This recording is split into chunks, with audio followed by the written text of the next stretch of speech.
চাবচোন এইবিলাক কথা ক'বলৈ যাওঁতে আমাৰ কেতিয়াবা কি হয় মত এনেকুৱা ওলাই যায় যে আইসকলক কৈছোঁ বেয়া নাপাব দেই যে কোনোবাই যদি বোলে চাউলকেইটা ভকতীয়া মানুহক এনেকৈ ঘৰত এনেকুৱা হয় আজিকালি বস্ত্ৰ পৰিধান বুজি পাইছেই নহয় হয় নহয় সাল সলনি হৈ যায় তাৰপৰা আমি তেতিয়া গইনালৈ মদটো ওলাই যায় এনেকৈ বোলে তেনেকৈ বনাই দিলে কোনোবাই যদি বোলে মই খোলাকৈ কৈ দিছোঁ দেই মেক্সি পিন্ধি যদি বোলে ভাত বনায় তেতিয়াহ'লে সেয়া ভাতে অন্ন হ'ব নোৱাৰে এইবিলাক অদৰকাৰী কথা মই কৈছোঁ কোনে কি ভাবে নাজানো আৰে প্ৰত্যেক মানুহে জানে ন হয় নহয় এতিয়া আইগৰাকীয়ে জানে নহয় ঘৰখনত কি পৰিধান কৰি কি কৰিব লাগে সেইটো ভাগৱতৰ বিষয় নহয় নহ'লে আমাৰ মত ওলাই যায় কোনে কি পিন্ধিব কি নিপিন্ধিব সেইটোত মত দিবলগীয়া নাই আৰু সাধাৰণ স্তৰত গীতা ভাগৱত নপঢ়া আইগৰাকীয়েও এইটো কথা জানে যে ঘৰখনত থাকিলে যদি দেউতাক আছে মাক আছে তথাকথিত আমাৰ এখন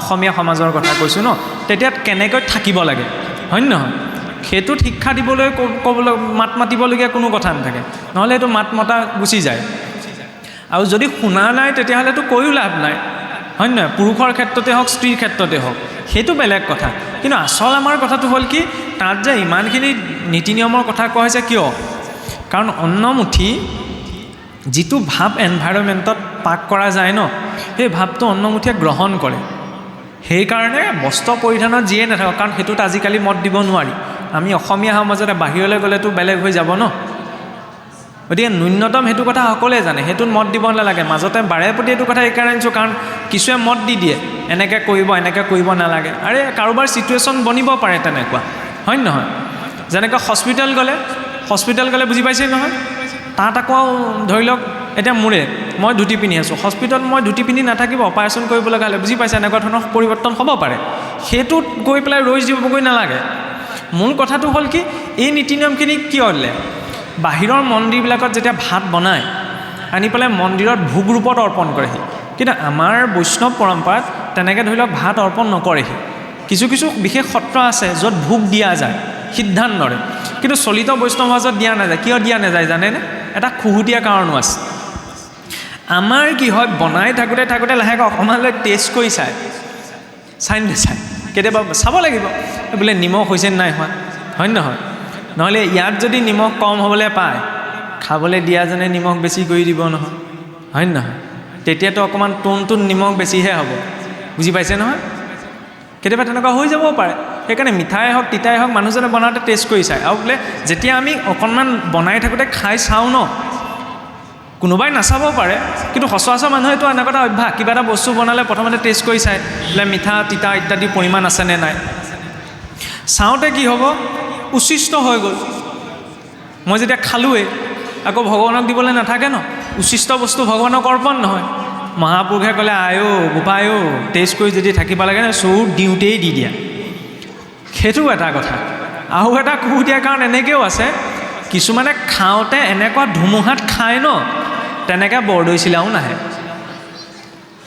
খাবলগীয়া হ'ব পাৰে লৰালৰিকৈ হয়নে নহয় দিনটো কিমান কি কাম কৰি আছে মানুহজনেহে জানে লৰালৰিকৈ খাই বৈ উঠি গৈছে ওলাই গৈছে তেতিয়াহ'লে সেইখিনি সময়ত ধৈৰ্য নাথাকে একদম শান্তিৰে বহি লৈ পেলাই আমি ঈশ্বৰক অৰ্পণা কৰি পেলাই খাম সেই দুখটোৰ পৰা হাত সাৰিবলৈ কি ক'লে চৰুটো দিওঁতেই ঈশ্বৰৰ নামত দি দিয়া খং উঠিলে আকৌ চৰুটো ঠেকেচ মাৰি থ'ব পাৰে ঠেকেচ মাৰি থ'ব নোৱাৰি পেলাই তাৰো নিৰ্ণয় দি দিলোঁ বোলে নথবা সেইটো কি হয় প্ৰতিটো বস্তু এটা নিৰ্ণয়যুক্ত কৰিলে মই খোলটো বজাব জানো ন নাজানো বাৰু বুজোৱা ক'বলৈহে কোৱা হৈছে খোলটো বজাব মই জানো কিন্তু খোলটোৰ নিৰ্ণয়টো যদি নাই তেতিয়াহ'লে মই গেলা পানীখিনি খায়ো মই খোলটো বজাম আৰু নিৰ্ণয়টো যেতিয়া জনা যাব যে জৰিডাল বুলি কাক ডিঙিত লৈছে তালি বুলি কাক চুইছে নহয়নে খালি বুলি কাক চুইছে তালযোৰ বজাওঁতে নামতিজনে জানে যে জৰিডাল বুলি কাক ধৰিছে দুটা পাতি কোন তেতিয়াহ'লে নিৰ্ণয়টো যে যুক্ত হ'ল সেই বস্তুটোৰ প্ৰতি সন্মান থাকিব সেই বাদ্যৰ প্ৰতি সন্মান থাকিব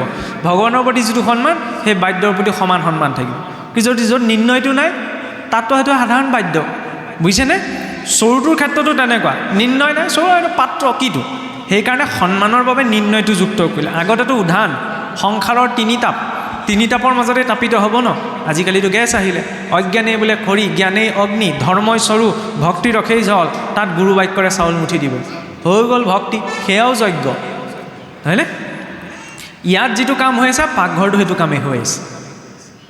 ধৰ্মৰ চৰু বুলি যেতিয়া ভাবিব ধৰ্মৰ চৰুটো ঠেকেচ মাৰি থ'ম নি মোক খং উঠিলেও নথওঁ ন, বেয়া লাগিলে সন্মানেৰে থ'ব, হয়নে? আৰু সেই চৰুটোৰ পৰা যেতিয়া বাঢ়ি দিব, বাঢ়ি দিয়াৰ পিছত গ্ৰহণকৰ্তাজনে ঈশ্বৰক অৰ্পণা কৰি ল'ব যে আজি দুবেলা দুমুঠি খাবলৈ মই পাইছোঁ, কোনোবাইতো সেই মুঠিও নাই পোৱা। আৰু নিমখ তেলেও হওক লাগিলে, খেতিটো কৰাজনেহে জানে সেই চাউলকেইটাৰ মূল্য, নহয় জানো? ভাতকেইটা বনাওঁতে যিমান সময় লাগে খেতিটো কৰোঁতে তাতকৈ বেছি সময় লাগে নহয়, পাইছোঁ যে, সেইকাৰণে অন্নদাতাৰ প্ৰতি ধন্যবাদ জনাই তেওঁ গ্ৰহণ কৰিলে, হৈ গ'ল। সেয়াও ভাগৱত ধৰ্ম, ঈশ্বৰৰ প্ৰসাদেই খালে, এক গুলি দুই চিকাৰ, নহয়নে?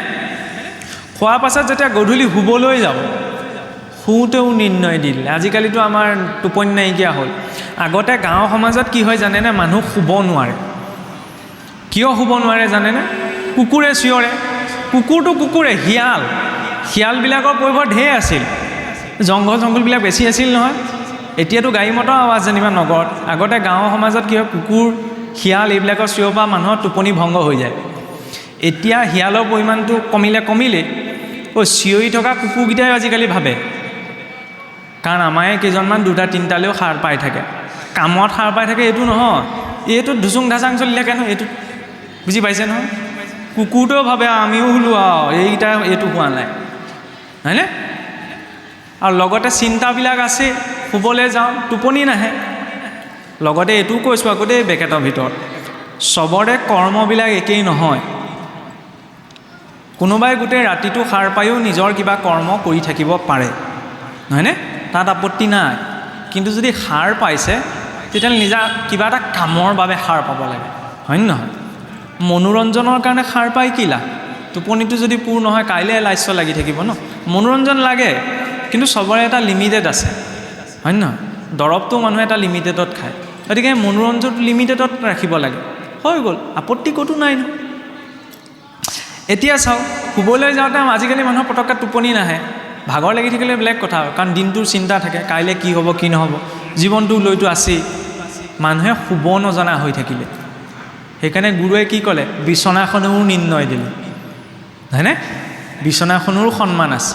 আৰু এই যিখন বিচনাই মোক শুবলৈ দিছে, যিখন আসনত ভকতে ঢাৰিখনত বহুতে চিধাই ভৰিটো তুলি পেলাই নবহে, কিয়? এইটো কাৰণ যিখন আসনত মই বহিম সেই আসনখনৰ সন্মুখতো বিনম্ৰতাটো প্ৰকাশ কৰা হৈছে, নহয়নে? সেইটো জড় উপাসনা নহয়, বস্তুটোৰ প্ৰতি ধন্যবাদ, নহয়নে? বিচনাখনৰ প্ৰতিও ধন্যবাদ আছে। কেনেকৈ? আগতে চাবচোন, শোৱা গাৰুটোত কয় এইবোলে গাৰুত বহিব নাপায়, গাৰুটোত ভৰিটো লগাব নাপায়। কিয় কয় বাৰু? বহুত জানি বুজি কৈছিল, লগাই নলগাই সেইটোত মত দিবলৈ যোৱা নাই। কিয় কয় জানেনে? সেইখন কি? মায়াৰ সজ্জা। শুবলৈ যাওঁতে সকলো ইন্দ্ৰিয় বিকল হৈ যায়, জীৱ মায়াৰ সজ্জাত, কিছুমান অকণ বেলেগ এটা লেভেললৈ যায়গৈ বাৰু, বোলে মায়াৰ সজ্জা নহয়, আমি গুৰুৰ পৰা নিৰ্ণয় লৈ আছোঁ, আমি ভক্তিৰ সজ্জাত হওঁ, ভক্তি সজ্জাত ভগৱান হয়, মানুহ শুব নোৱাৰে। সত্য শৌচ তপ ক্ষমা, সেই চাৰি সুৰাৰ ওপৰত মানুহটো কেনেকৈ শুব আকৌ? ব্ৰহ্মা আদি কৰি জীৱসকল মায়া সজ্জাত আছে, মায়াৰূপী সজ্জাত গুৰুৰ অভয় চৰণৰূপী গাৰুত শিৰ থৈ শয়নৰূপী নাৰায়ণক চিন্তা কৰি ঈশ্বৰৰ নামটো লৈ যে প্ৰভু নিজৰ বুদ্ধিয়ে ভাল বেয়া কি কৰিলোঁ সকলো তোমাক অৰ্পণ কৰি আজি যে দিনটো দিলা তোমাক ধন্যবাদ জনাইছোঁ, ঈশ্বৰৰ নাম লৈ গুচি গ'ল। যদি চাব বাওঁ নাসিকাই উশাহ চলি আছে তেতিয়াহ'লে সোঁ কাটি হৈ শুৱক, আৰু সোঁ নাসিকাই যদি উশাহ চলি আছে তেতিয়াহ'লে বাওঁ কাটি হৈ শুৱক। ইৰা পিংগলে ইয়াতে প্ৰাণবায়ু অহা যোৱা কৰি থাকে নহয়, দুটা ব্ৰেইন, কাৰণ মগজুৰ এইটো অংশ আমাৰ এই ৰাইট পাৰ্টটোৱে কণ্ট্ৰল কৰে আৰু ৰাইটৰ অংশটো লেফ্ট পাৰ্টটোৱে কণ্ট্ৰল কৰে। সেই ইৰা পিংগলাৰ ক্ষেত্ৰতো তেনেকুৱা, নাৰীৰ ক্ষেত্ৰত তেনেকৈ ঈশ্বৰক চিন্তা কৰি শুই গ'ল, হৈ গ'ল। শুই থাকোঁতেও ভাগৱত ধৰ্ম, নহয়নে? গাৰুটোতো নিৰ্ণয়টো দিলে, হয়নে? কিহত মূৰটো থ'ম, নহ'লে বেয়া সপোন আহিব, টোপনি নাহিব, গুৰুৰ অভয় চৰণ বুলি ভাবি লৈছোঁ, হৈ গ'ল। ভাৱিনৰ লগতে জ্ঞানম, ভাৱিনৰ লগতে দেৱ দৰ্শনম, সকলো ভাৱত হয়। আৰু এনেকৈ যদি নিজৰ জীৱনটো চলি আছে ন, বেলেগকৈ একো কৰিবলৈ নাথাকে, মাজে মাজে অকণমান সুবিধা অনুসৰি শাস্ত্ৰ চৰ্চা, ঠগাত থৈ পঢ়িব নোৱাৰোঁ, মোবাইলটোতো পঢ়িব পাৰি, পঢ়িবলৈ টান, শুনিবও পাৰি, হয় নহয়? এজ ইট ইজ ভাষা তাৰ ভাষ্য দিয়া আছে ন, আজিকালি চব উপলব্ধ, কোৰ্চ আছে, সেইবিলাক কোৰ্চ কৰিব লাগে, হয় নহয়? ল'ৰা ছোৱালীয়ে বাকীবিলাক এডুকেশ্যনত গুৰুত্ব দিয়ে, গীতা ভাগৱতৰো কোৰ্চ কিছুমান আছে, হয় নহয়?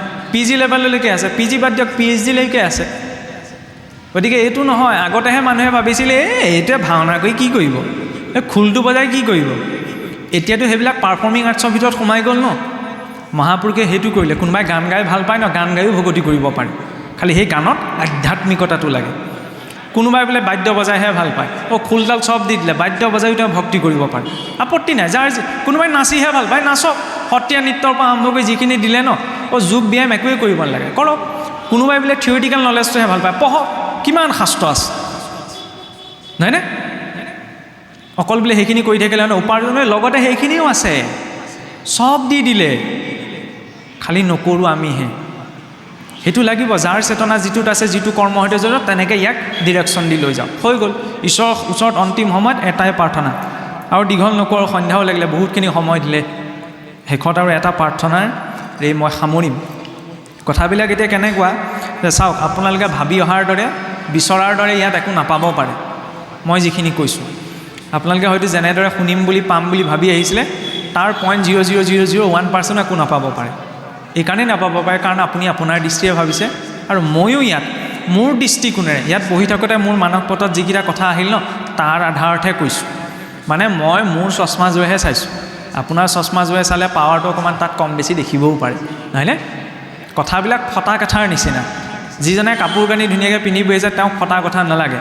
এতিয়া ইটো কথাৰ লগত সিটো সূত্ৰটো ৰক্ষা কৰি যদি প্ৰয়োজনবোধ কৰিছে, তেতিয়া কাপোৰখন নিজেই চিলাই ল'ব। আৰু যদি প্ৰয়োজনবোধ নাই কৰা ন, ফটা কাপোৰত কোনে গুৰুত্ব দিব, চব দলিয়াই দিব। শেষত সেইটোৱে প্ৰাৰ্থনা।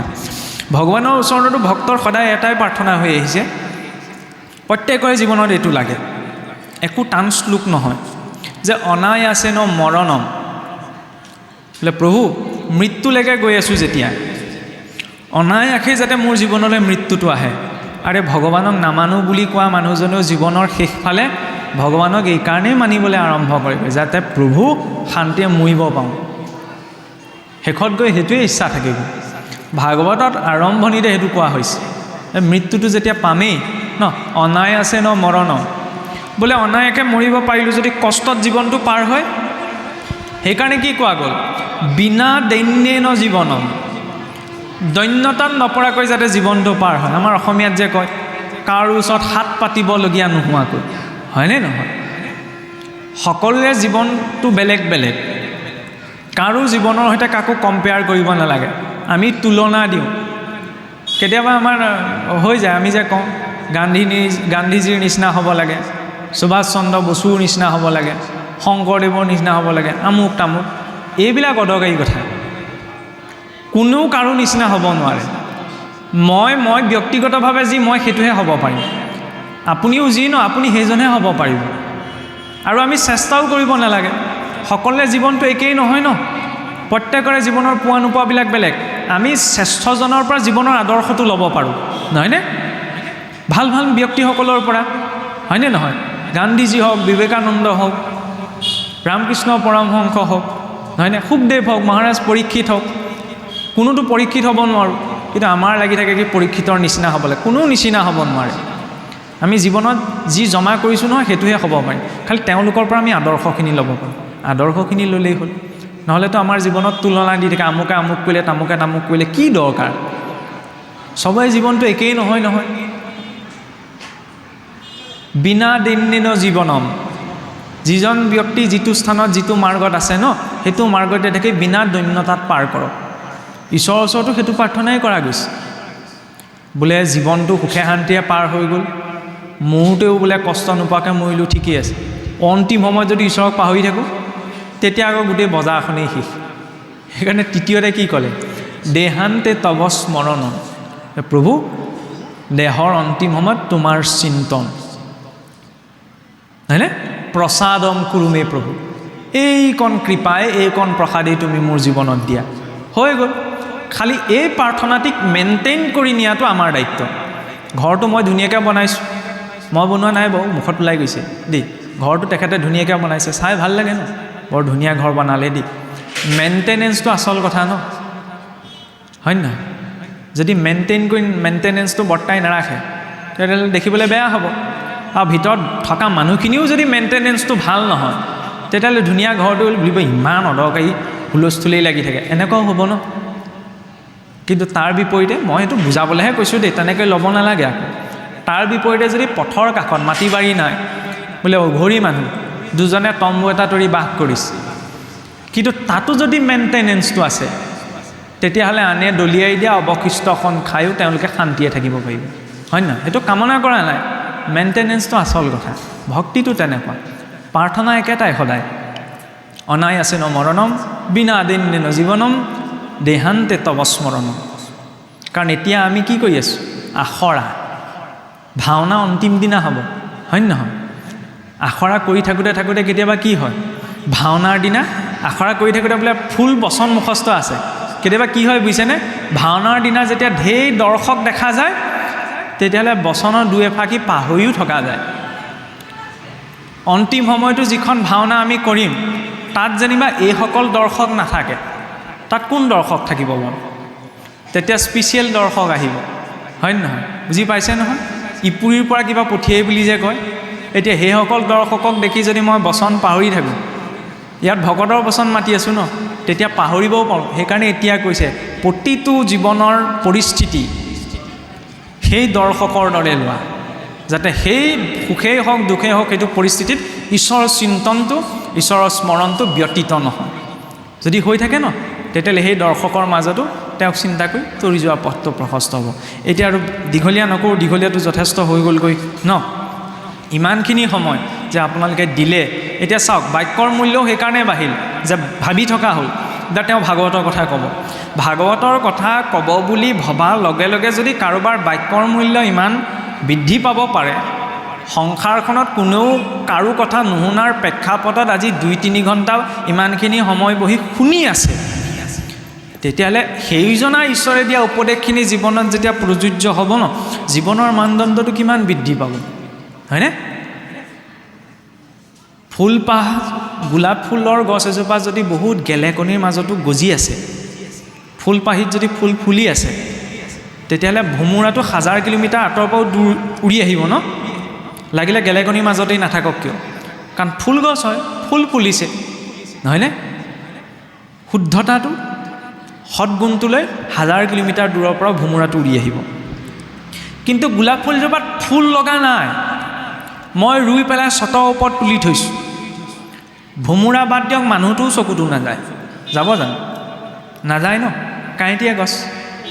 জীৱনটোও তেনেকুৱা, আমি বেয়া পৰিস্থিতিৰ মাজত আছোঁ, মানুহে কয় ন কৈতো কলি যুগ আমুক তামুক, কোনো ডাঙৰ কথা নহয়। তাৰ ভিতৰত মেইনটেনেঞ্চটো, অন্তৰৰ মেইনটেনেঞ্চটো যদি ঠিক আছে ন, আৰু বেয়াৰ মাজত থাকিলেও 1000 কিলোমিটাৰ দূৰৰ পৰা ভালটো জীৱনলৈ আহিবই। কিন্তু মই বহুত ভাল পৰিৱেশৰ মাজত আছোঁ, মোৰ ভিতৰত বেয়াটো আছে, তেতিয়াহ'লে আকৌ আৰু ভালৰ মাজতো মোৰ বেয়াটোকে, সমাজে আৰু কিবা কিবি কওক, মই তাত নিগেটিভটোৱে দেখিম, বেয়াটোৱে দেখিম, এনেকুৱা এটা হৈ যায়, নহয়নে?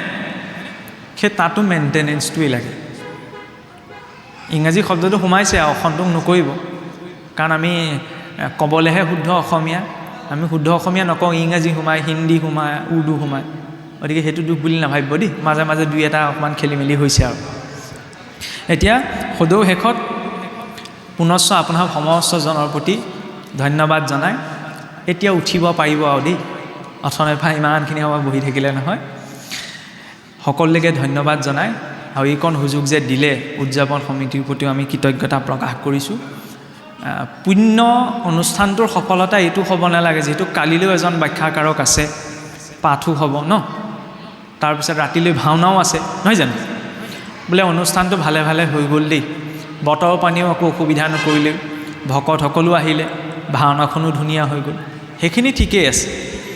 কিন্তু তাৰ পাছত অনুষ্ঠান হৈ গ'ল, ভাত খালোঁ, প্ৰসাদ খালোঁ, তাৰপিছত কি থাকিব?